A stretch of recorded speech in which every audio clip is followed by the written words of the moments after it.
Subscribe to this YouTube channel and please enjoy watching this video. Here we go. Former Premier League referee Mark Clattenburg has given his verdict on the controversial decision to award Paris Saint-Germain a dramatic late penalty during their Champions League group stage match against Newcastle United on Tuesday night.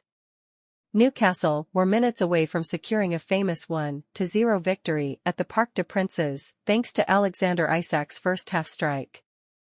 However, Eddie Howe and his players were left crestfallen when referee Simon Marciniak pointed to the spot in the 8th minute of second-half stoppage time following a VAR review.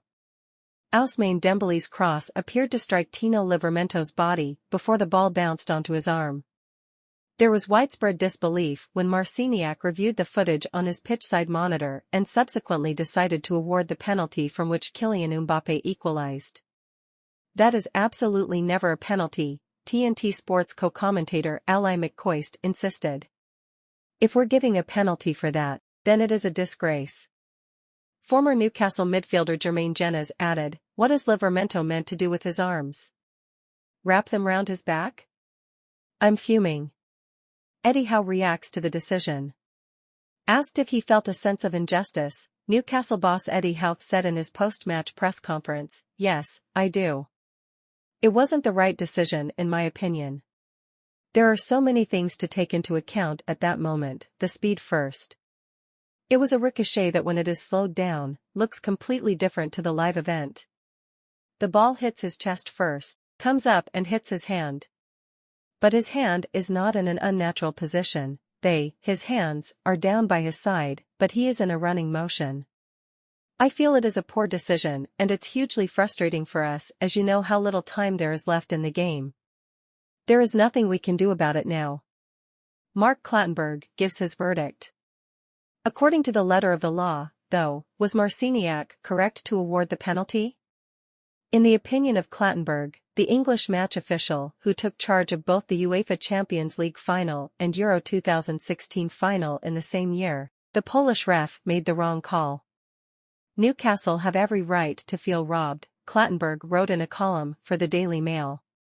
Kylian Mbappé should never have been gifted the chance to equalize from the penalty spot in the 8th minute of stoppage time.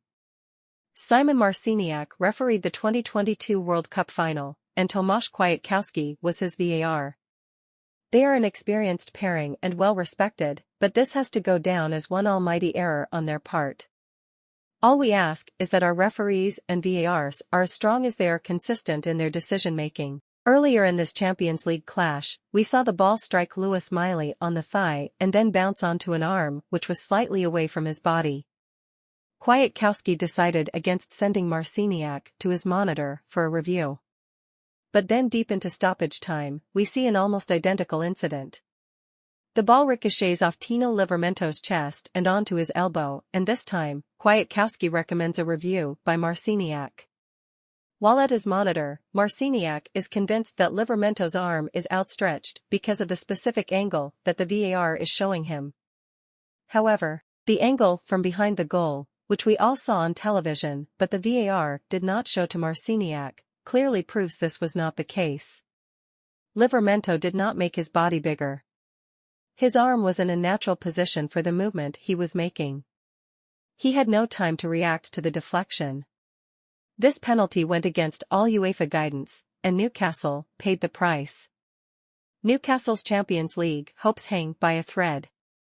Mbappé's equalizer denied Newcastle 2 valuable points and leaves the club third in Group F with only one fixture, against AC Milan at home, to play. Their hopes of remaining in this season's Champions League now hang by a thread, although there's still a chance that they will finish second in the group behind Borussia Dortmund, who secured their place in the knockout stages with a 3-1 win over Milan at the San Siro.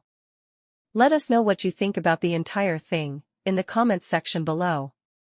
Additionally, stay tuned and subscribe to this YouTube channel for the latest news and updates from around the world.